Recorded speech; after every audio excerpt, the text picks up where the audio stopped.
Selamat welcome. Today we'll be playing the post-ban Amalgam list that we made, combining the 3 Pro Tour Top 8 Zen deck list, and see how it goes. Today we're versing Prism. One of the problem matchups for Zen, aside from Nu and Victor, who is very disruptive, Prism is problematic in her own way. She can snowball very easily if you let her heralds hit, and she can tutor Figments, snowball, draw cards with her Angel of Erudition, and then Tome of Divinity, snowball out of control, create a board state of plenty of forwards and angels that can attack you, and when you try to pop off with your Striders and your Traverse, if the Prism is well set up, she can ALS you in response and just completely neuter your big turn, which is Zen's most fear factor. So let's see how the post-ban Amalgam list can navigate towards a victory against a Prism today. Let's head right over to the gameplay. Okay, looks like here we're choosing to go second after winning the die roll. How we're going to sideboard is our Poppers, Weakest Link, which also has Dex against Prism since she runs auras, which are non-blocks. We want Flickflacks to counteract her heralds, and we're trimming one of the Orihans since we want to minimize non-blocks. Since the general game plan that we want to go with Flickflack is commit to blocking the 2 heralds that she's going to send, so we don't want multiple non-blocks alongside our Flickflacks. This opening hand is really great. You can transcend easily. Well, that depends on whether the Prism sets up an aura or sends a herald at us, or just arsenals and passes. Here you can see Prism is playing Parable of Humility, which neuters our 6 power poppers. They can no longer pop since they're considered power 5. Thankfully, no heralds our way since we have 2 non-blocks in hand and we really want to keep the harmony. So this is a pretty decent first turn. We're happy that it's just a Parable, even though it's going to do at least 3 points of damage because, well, not 3 points of damage, but neutering 3 points of value from our attacks, since we're going to attack Prism directly before trying to attack the Parable. Here we are Ancestral Harmony and then Transcend. We want to do that 100% of the time. And then we just tutor something that's 1 cost since we have a resource from Kasaya. So this is going to be coming in for 4. It's 4 base power, buffed 1 by Harmony, and then -1 from Parable. And we have 2 lines here. It's to attack the Crouching Tiger at face and Tiger Swipe at face, or we can grab probably a blue 100 Winds instead to attack the Parable with. But this line is more aggressive. It goes toward face, and the Tiger Swipe towards face for 5, since Tiger Stripe Shuko means that she needs to commit 2 cards if she wants to keep the Parable of Humility. Because if this hits, we get the Tiger, and we can send a 0 or -1 power Tiger towards Parable. And we arsenal the Art of War. We're quite set up. We already have our Chi. It's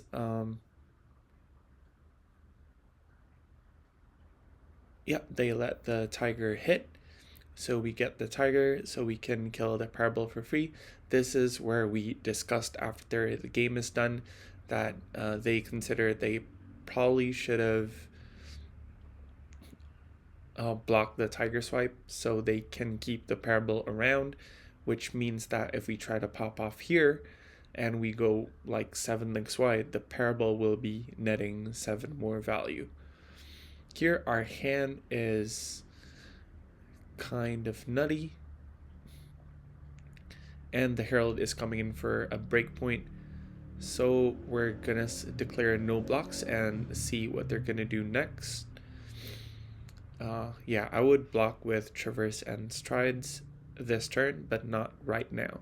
Because if we do it right now, they can adjust what Figment they're gonna get and how they're gonna pivot, knowing that we're going to do a pop-off turn.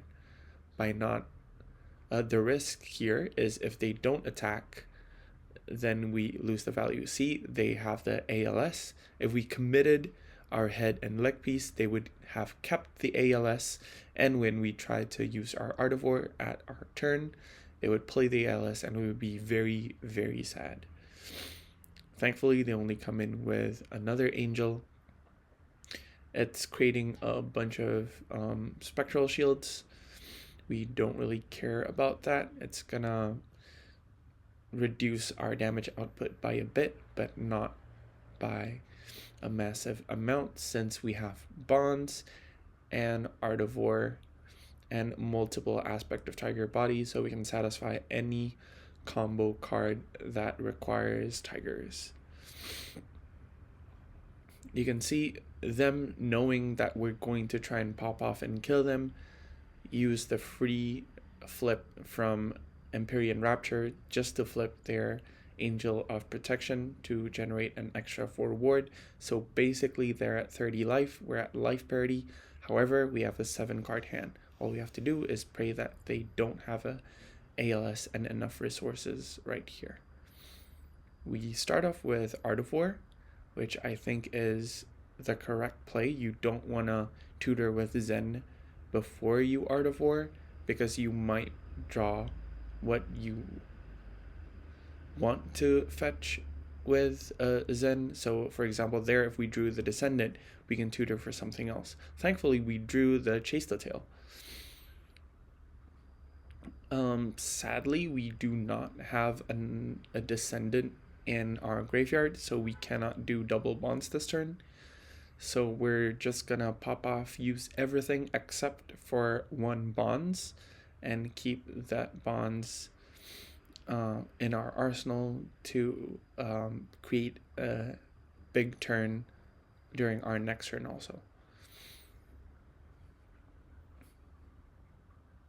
Okay, they're considering how to block, since their Stonewall is gonna decrease our Gust Wave's power. With their Spectral Shields, 3 is blocked cleanly. We can't close the chain since it's our only Descendant. If we drew another Descendant, for example, instead of having 2 bonds, we have Descendant bonds, we could close the chain there and then play our second Descendant. We're grabbing Spinning Wheel Kick because we want to play it immediately and then close the chain before we go into our Chase the Tail aspect line. Since if we don't, for example, you grab the Tiger Swipe instead, it requires us to play a couple of more chain links. We need to play the Tiger and then the Tiger Swipe. We're losing out on a bit of value there. Although we do keep an extra resource, since we're not on needles, the extra 1 floating would go to waste. So grabbing Wheel Kick is just most damage and closes the combat chain at our earliest convenience. So here we're just gonna chase aspect, and then tiger. Do keep in mind you need to aspect in a row. You can't aspect tiger and then aspect again, since the second aspect will not generate a tiger that way. And since we're on our Artivore turn, that extra tiger is actually worth 1 point of damage. Here we're knocking Prism down. To start the turn, they were at 30 life, quote unquote, with 24 actual life points and 6 points of ward. With our big pop-off turn, we're knocking them down all the way to 5 after they blocked a bit with their equipments and their halo. I want to pause a bit and mention that their use of halo to grab the Figment of Judgment denies us the spinning wheel kick use, which means they traded a card for 5 value, since spinning wheel kick during the Art of War turn is coming in for 5. We're completely fine with that. Well, technically 6, since they also blocked with Phantasmal Footsteps with the extra floating resource. So overall, during that turn, they blocked for 6 plus another 2 from the stone wall, so a total of 8. They were at 30. They blocked 8, so 38. Now they're down to 5, which means we dealt 33 damage, which is great since Prism only has 32 life points. It's great when we can establish a huge life gap between us, so that whenever we see a good hand, we can just take the Herald damage, which is really painful.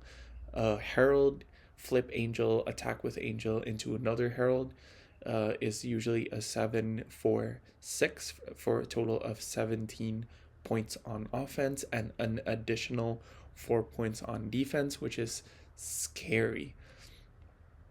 So yeah, 7-4-6, 17 plus 4, 21 point value turn. That's why Prism starts at a lower life total. Okay, continuing on, they elected to keep 3 cards and go down to 5, which means we need to be careful. They're attacking with a Herald, and since we have Harmony plus Stir the Pot, we can grab Descendant and use the resource from Kasaya to play the Descendant.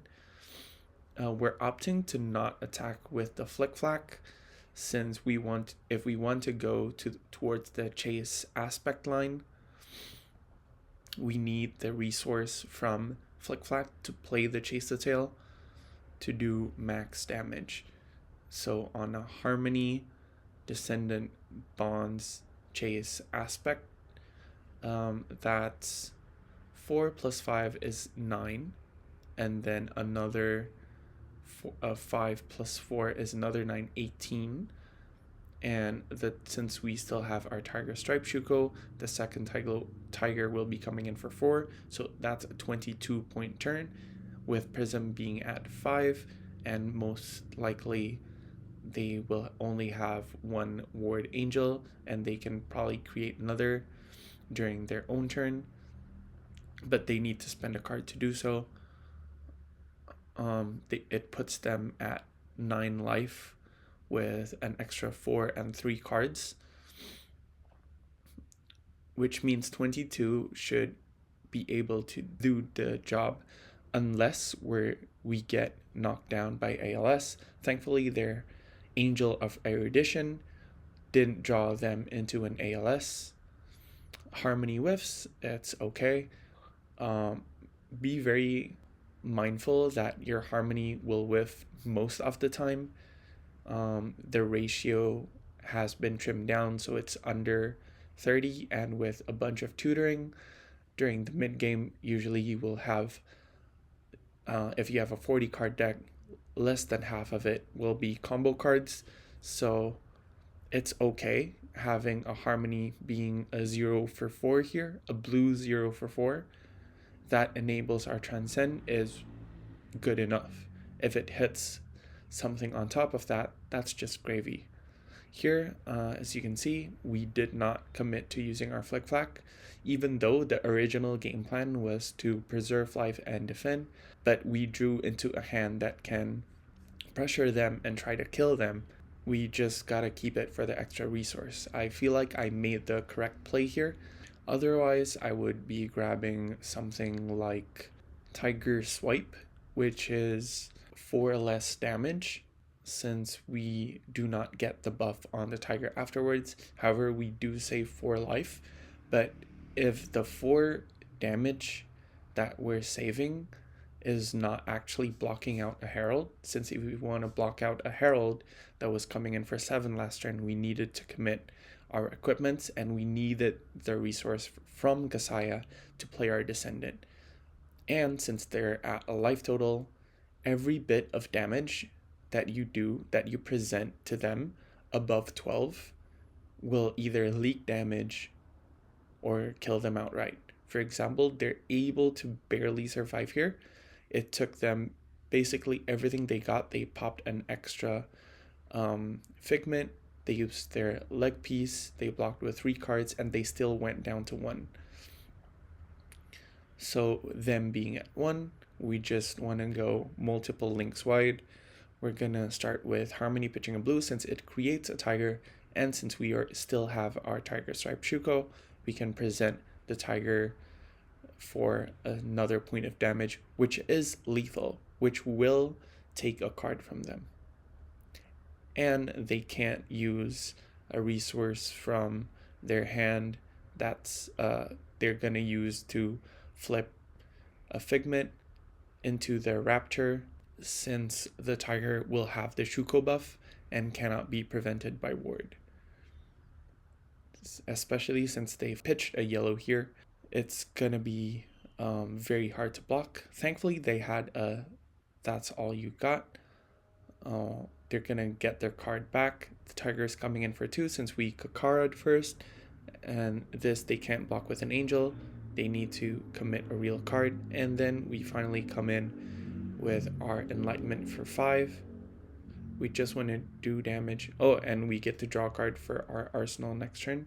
And yeah, even with the extra resource, they can go to Empyrean. Our 5 power attack is only blocked 4. And since this is our last thingamabob, we could choose draw a card, go again, but there's a possibility that we draw into a non-attack and they get to keep an extra card. So it's just better to use buff power and draw a card, since even if somehow they survive this turn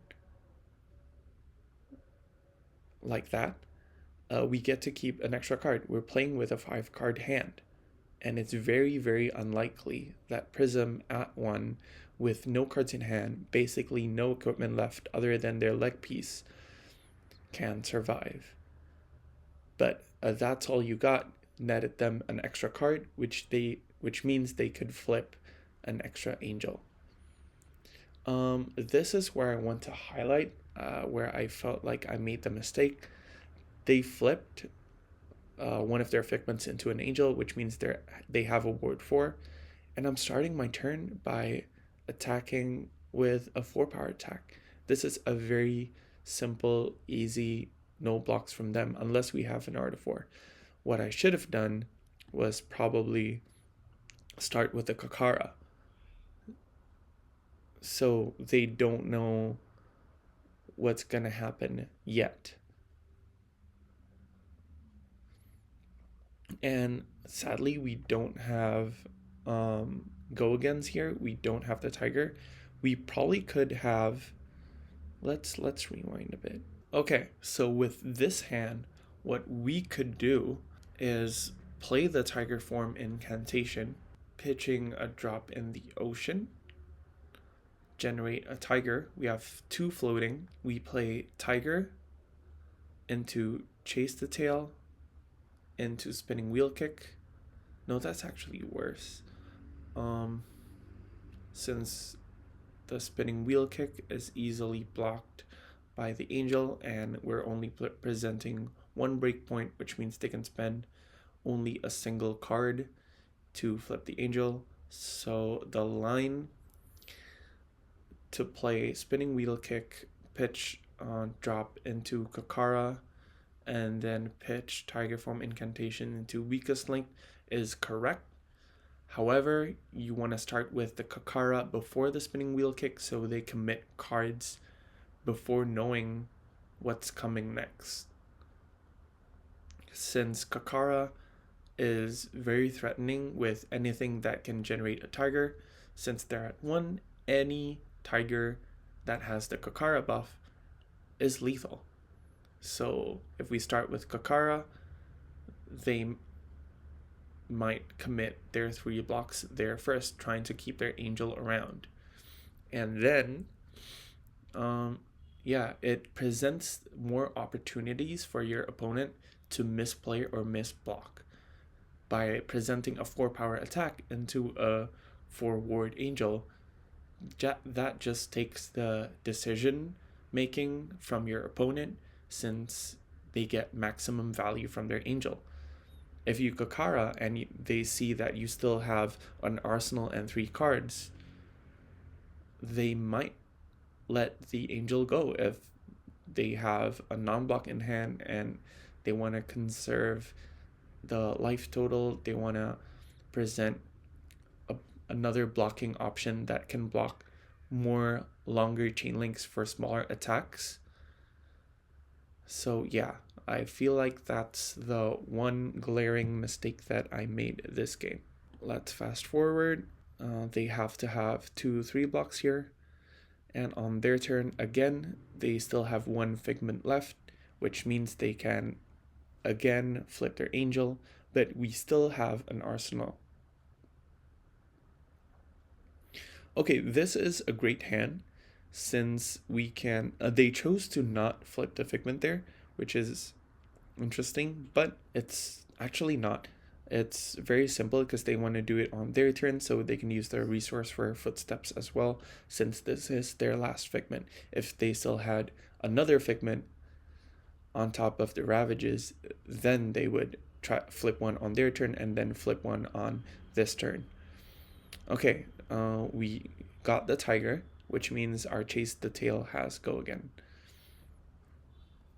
Okay, we can't play the grain that tips the scale. I mean, we could do it as a combat trick, but if they have something like that all you got, we get blown out by not just presenting the most damage.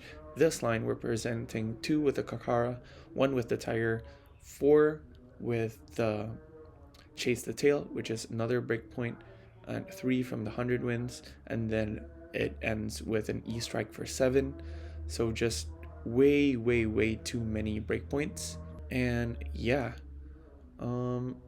even if they flip the angel and have the footsteps and their arsenal is that all you got, 1 card will block for 5, the 2 cards will block for 6, and then that all you got will block 3. However, it will not get the card back unless they use it right here, but we still have another 4 and 7 incoming, and it's very annoying to deal with. Yep, they're using their phantasmal footsteps here. So the next is we're going to attack for 4 with our chase the tail. They will flip their angel to negate the 4, or they can do that. They just die. But yeah, I think they understood that they were dead there. They could have flipped the angel, block 4, still had the 3 block in hand, and even if they have a D-react in arsenal, which they do not, their arsenal was a figment, E-strike for 7 would have gone through the 3 block from hand and 3 block from arsenal. So yeah, this game was interesting. We had tempo for most of the game. It's just how you sequence the cards and how you present breakpoints and annoying attacks depending on whether or not they have angels will determine whether you can close out or not. Because if we played differently and if they were able to keep an extra card and they still had their Empyrean Rapture around, even 2 cards, they could easily present 11 value by sending a 7 power Herald and then grabbing a figment and then flipping the figment towards an angel, which means they have a buffer on their life total, which protects their hand. And if we're not able to present enough damage and enough breakpoints towards their life total, they would just snowball out of control if we don't get to pop. Especially if they have their Angel of Erudition, it draws 2, draws them into a Tome of Divinity, which draws 3, which they can send another Herald, they still have cards, and then after taking a bunch of damage, they end the turn with ALS or Arsenal ALS. And when we try to come back and mount an attack. They ALS, they eat the attack with their flipped angels. They still have cards in hand and tempo. Just very, very easy for Prism to knock you out.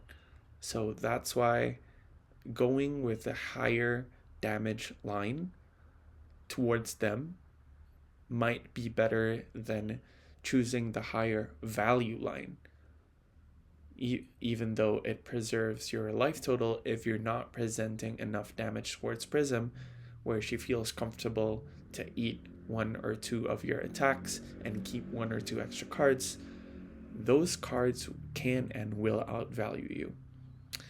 So that's it for today's game. Hopefully, you all learned something, and hopefully, I was able to showcase the power of the Amalgam Zen list that we curated from the Pro Tour top decks.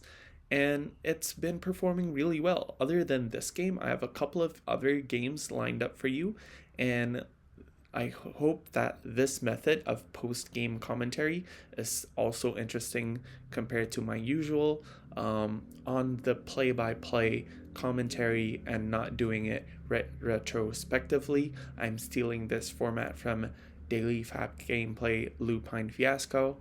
And yeah, see you at the next video. Don't forget to like and subscribe. Sound bye, goodbye.